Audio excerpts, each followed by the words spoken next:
Okay, Bismillahirrahmanirrahim. Assalamualaikum warahmatullahi ta'ala wabarakatuh and very good afternoon. I hope all of you are doing well. In terms of the schedule, what being stated on the ESMP is we being given the slot on Wednesday today for 2 hour slot, 12 to 2 p.m. So hopefully all of you have already had your lunch, and we will probably have our lecture maximum 40 minutes to 50 minutes, and we have a short break of 10 minutes maybe, and then we will continue for another hour before we finish by 2. And for the next 1 hour tomorrow from 12 to 1 p.m. Okay, and we also going to have a maximum of 30 to 40 minutes of lecture hours. And just to let all of you know, most likely we are going to have a series of invited speakers from the industry. So meaning that depending on the schedule that we have, whether it's Wednesday or Thursday, I will try my very best to find suitable speakers from the industry. So hopefully they are willing to share their experiences. That's why our classes are being allocated during the lunchtime. So it's best for the industry people is during their lunchtime, they can spend time with you through online. So methods of teaching delivery, we are going to have online live session, what we call it as a synchronous live session using WebEx, right? And then at the same time, we also have recorded video, YouTube video from either from previous lectures or from relevant videos that I feel suitable for you to view, right?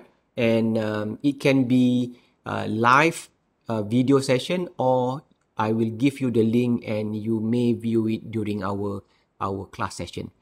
All right, I hope it's very clear at the moment. So for the time being, we are going to have all online session, no face-to-face session, a bit unfortunate.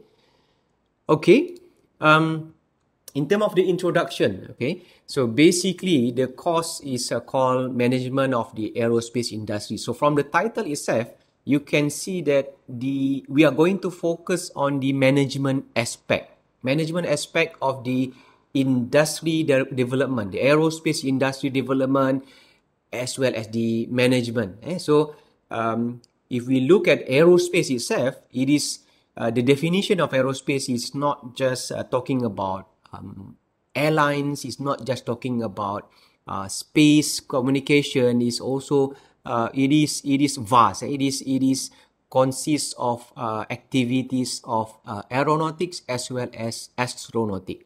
Okay, and we will focus on the global market outlook. So we are not just talking about Malaysian context, because if we talk about aerospace, it is a global industry. So industry that are involved not just in Malaysia, not just in Southeast Asia, it is a global industry. Meaning that once you step into the aerospace industry, you are then going to involve with international people. All right. So it's not just within Malaysia, right, or just within Asia. It is a global industry. So we will look at the global market outlook, okay, how the aerospace industry doing businesses, and it's very important because most of you, you are going to go into the aerospace industry, whether you are becoming aerospace engineer or maintenance aircraft engineer, or you are going to become service provider for aerospace. You need to know a little bit about how the businesses took place. So we will look at the global market outlook. We will also look into the what we call it the subsector for aerospace.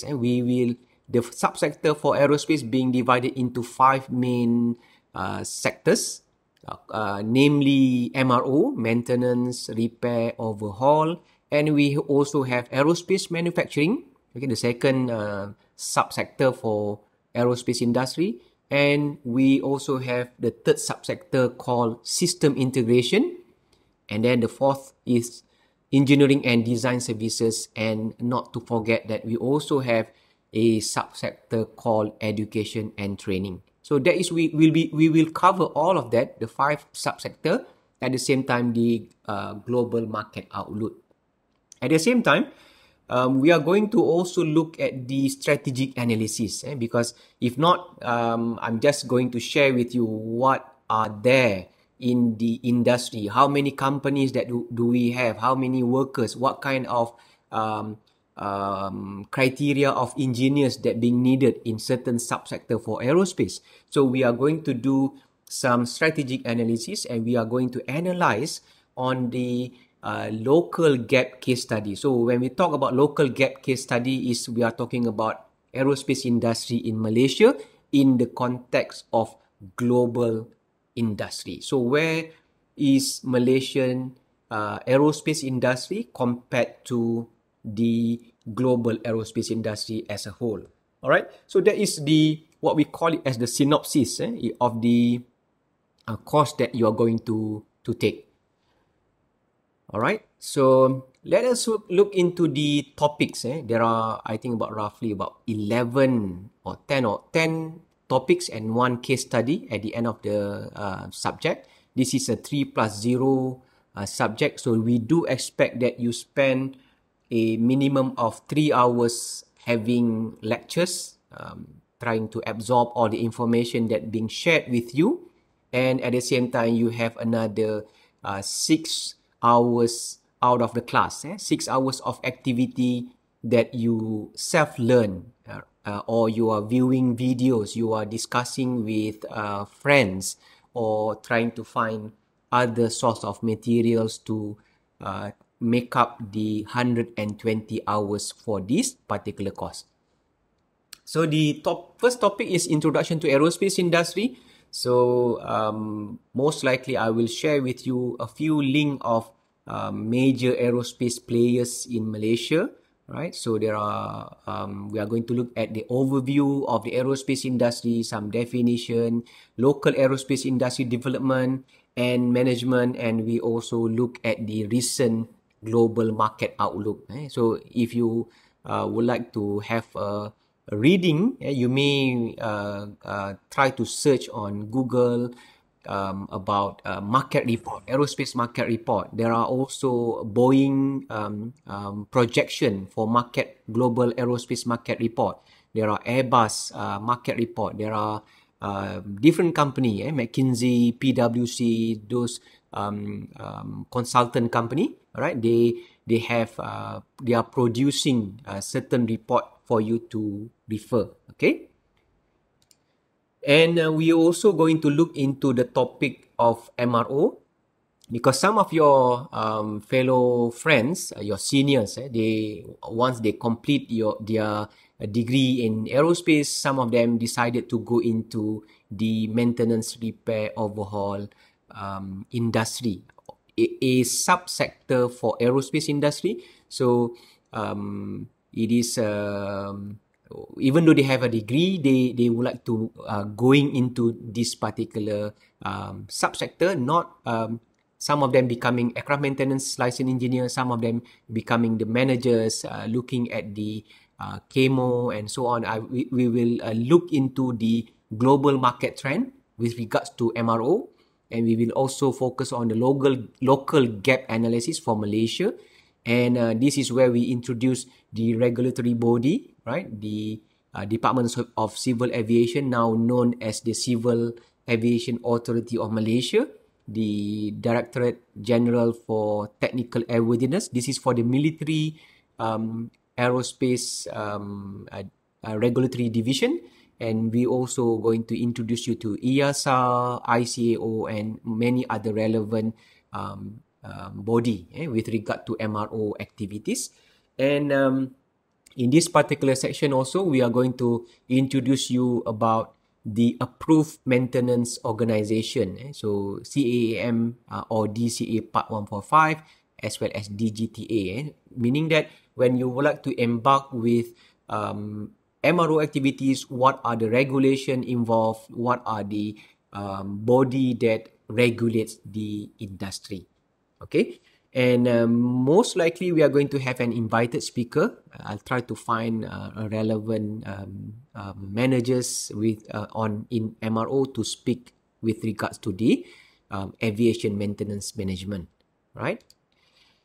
And we also going to continue on MRO subsector topic. We will because the subsector itself, the MRO subsector itself, being divided into several division. For example, like for commercial aircraft maintenance, they have line maintenance, heavy maintenance, engineering, component maintenance, as well as modification. So it's not just about just one maintenance, because if you see that airlines, when they come to the airport, they have line maintenance. They have a few check C, check B, and so on, and before it goes for major overhaul maintenance activity.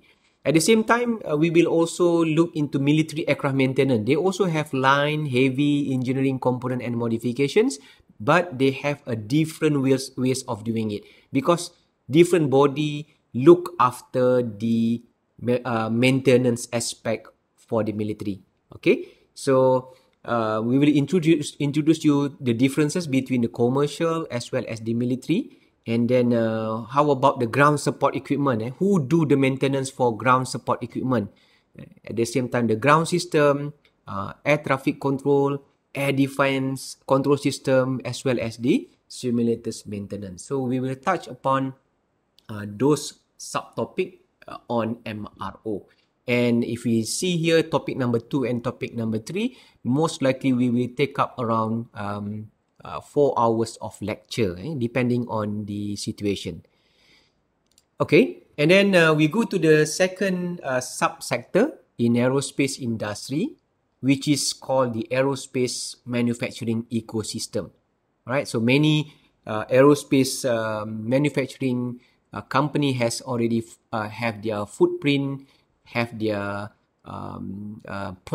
manufacturing plant in Malaysia especially. So we will look at that in terms of the global market trend, the local gap analysis. Is it that the aircraft being manufactured by one particular company, or they have many suppliers, and what are the classifications with regard to aerospace manufacturing? For example, like we have metallic manufacturing, we have composite manufacturing, we also have the avionics components manufacturing. All right, and we also going to introduce to you in terms of the relevant standards and certifications.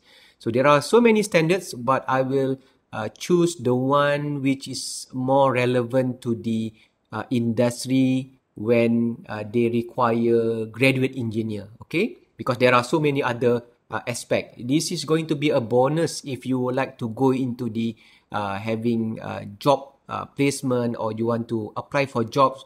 The interviewers probably will ask you whether you know about AS9100. What is NetCap, for example? What is ISO 17025, and so on. So at least you have heard about it, and you know a little bit about those regulations when being asked in an interview.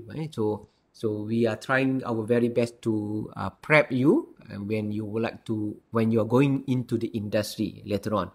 Okay. In terms of the elements of aerospace manufacturing subsector, so as I mentioned about metallic, we have metal fabrication. You will know a little bit about the machining and processing. And composite, we have many composite aerospace in Malaysia, in terms of the fabrication, machining, and processing. How about avionics manufacturing? Okay, and then do we have engine and components manufacturing in Malaysia, as well as the airframe equipment manufacturing? So this is not only limited to Malaysia. So we are going to look at the general divisions, the general subsector for aerospace manufacturing in the world. Okay, maybe most of it are available in Malaysia, and some of it is not, especially on the engine manufacturing plant. Okay, going into the third subsector, this is the topic number 6. We will look into the system integration ecosystem. what is the global market trend, local gap analysis and classifications. So as you can see from the figure here, the picture of a glass cockpit. System integration meaning that you are going to look into how the avionics being integrated into the aircraft as well as the spacecraft. And how about the other elements? We have control system and so on. So what are the market? What are the how the management being done for this system integration ecosystem? And in terms of the management of the system integration, right? So we will look into ground system, ATC, ATE, and mechanical system integration. This is not on the manufacturing. This is on how you integrate different system to become one complete ecosystem for aerospace. So we also look into the simulators, flight, ATC, and maintenance. The UAV or UAS, unmanned aerial system or unmanned aerial vehicles, falls under this category. We also have rocket and missiles. In this category, we have aircraft avionics, mission system, in-flight entertainment, IFE, right? As well as spacecraft, remote sensing, communication, satellite, ground station, and so on. And so we will look into the relevant regulation at the same time with regard to management of the system integration. It sounds a lot, but actually it's going to be very quick. It's going to be, I think, about 2 hours lecture for this particular topic. And then coming into the fourth subsector for aerospace industry, we have the subsector called engineering and design services. So this is one of the emerging, what we call it, emerging branch of aerospace. So more and more engineering services and design services being outsourced outside the home country of the OEM. For example, like more and more job from Boeing, more and more job from Airbus and Rolls-Royce, for example, they outsource their job outside their home countries. And they outsource it to countries like Malaysia, countries like Singapore, Thailand, and many others because of the competitiveness. So we will look at the global market trend again. In terms of the engineering and design services, we will look at the local gap analysis. As I said, it is an emerging, so not that many companies involved in engineering and design services in Malaysia. And we will look at the business services, authorized engineering organization, authorized design organization Part 21 under the Civil Aviation Authority of Malaysia. And so how the companies in Malaysia that involved in the designs that and modification, sometimes they want to install certain parts on a helicopter, and how what are the process of applying for approval, and who approve the application, right? So we will try to introduce to you in terms of the authorized design organization. Okay. And then to continue, we will, on the engineering and design services, we will also look into the concept and detailed design services. We will also look into the analysis certification as well as the manufacturing in service. All right. So that is the fourth subsector for aerospace. And finally, going into the fifth subsector, the last subsector for aerospace industry, which is the aerospace education and training. Okay, so we will look into the approved training organization, DCA Part 147, or now it is called as CAAM Part 147 for licensed aircraft maintenance engineer and licensed aircraft maintenance technician. We will look into the definition of white collar, so how a degree holder of aerospace can get involved with the aerospace industry. How many, what are the characteristics, what are the criteria of the graduate engineer needed by the industry, who are the blue collar, the engineering technologists, the technicians, the mechanics, the shop floor workers, what are the who are the training provider for both the white collar and the blue collar workers for the aerospace industry. And we will also look into the continuous professional development, the CPD, as well as the general educations. All right. So we will look at the gap that we have in Malaysia as well as in the world.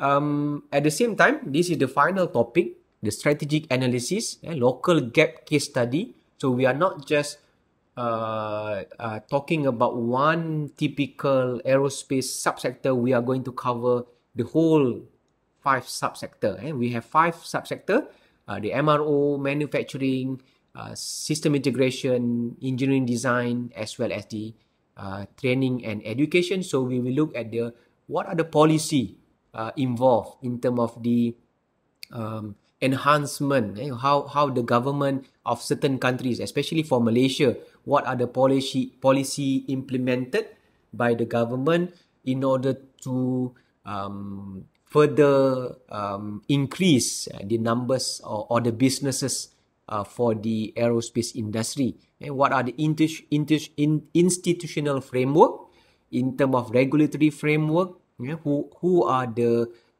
which regulatory body involved? How about research and technology activities, investment and funding, as well as human capital and the market? So you are going to look at those 7 strategic analysis that being used by the aerospace industry. So that we are going to share with you Malaysian Aerospace Blueprint, the latest Malaysian Aerospace Blueprint dated 2015, and the first one is in 1998. So we already have a Malaysian Aerospace Blueprint 2030. We will also share with you other aerospace blueprint by other countries like China, Canada, Australia, and so on. So you can do comparison in terms of the industry development.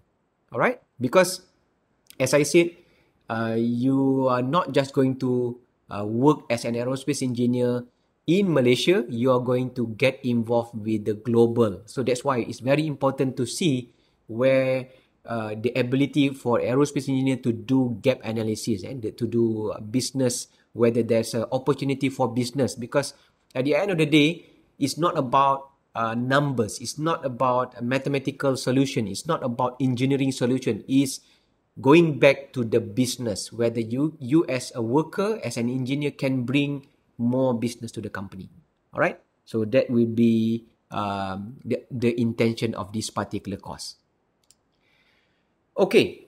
The next part of the sharing session today is about the learning outcome.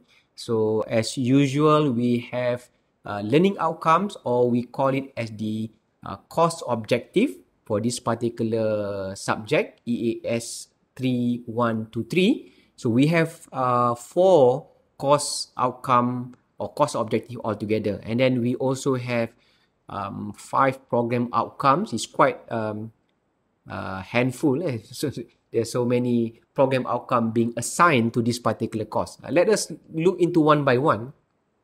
So if we see here, the first learning outcome, at the end of the course, you should be able to distinguish the aerospace regulatory framework functions for civil and military.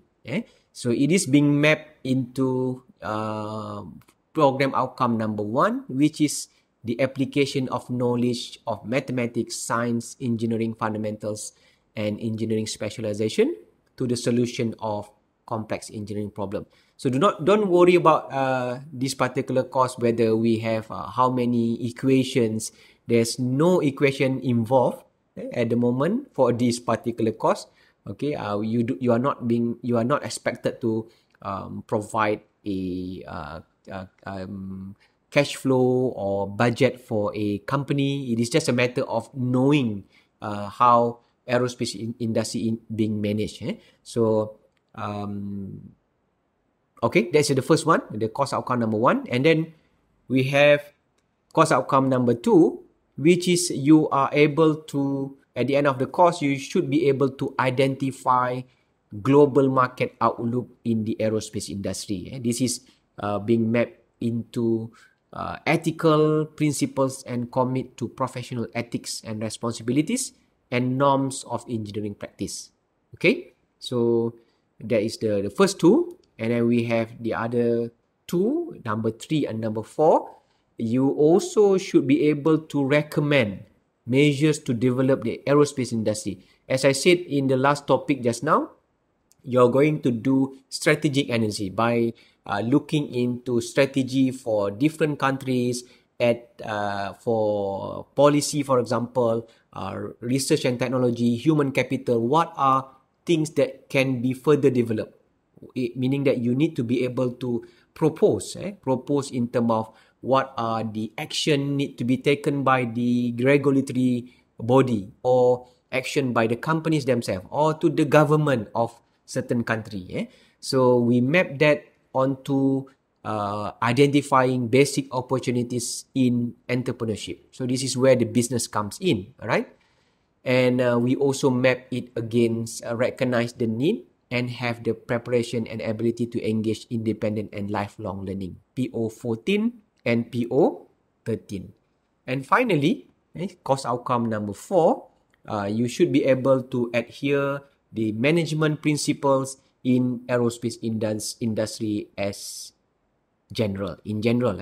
So we map it again. PO12 is about management principles and demonstrate knowledge and understand of engineering and management principles and apply this to one's own work to manage project and in multidisciplinary environment. So aerospace industry, whether you are going to get involved with MRO activities or manufacturing, or you're going to become researcher, all right, at a research institute. So there are certain management principles that you are going to be exposed in this particular course. Okay, that is about the learning outcomes, and coming into the assessment, right? So continuous assessment is 60%, final exam is 40%. So under the continuous assessment, we have test 1, test 2, and a few assignments probably. Maybe it's being divided into smaller type of assignment. Okay, and most likely we'll have the tests on week number 5, as well as test 2 on week number 10. All right, it's going to be online. So of course, when it is online, it is open book. There's no it's not a closed book examination. Okay, similar goes to the final exam. It is a online examination.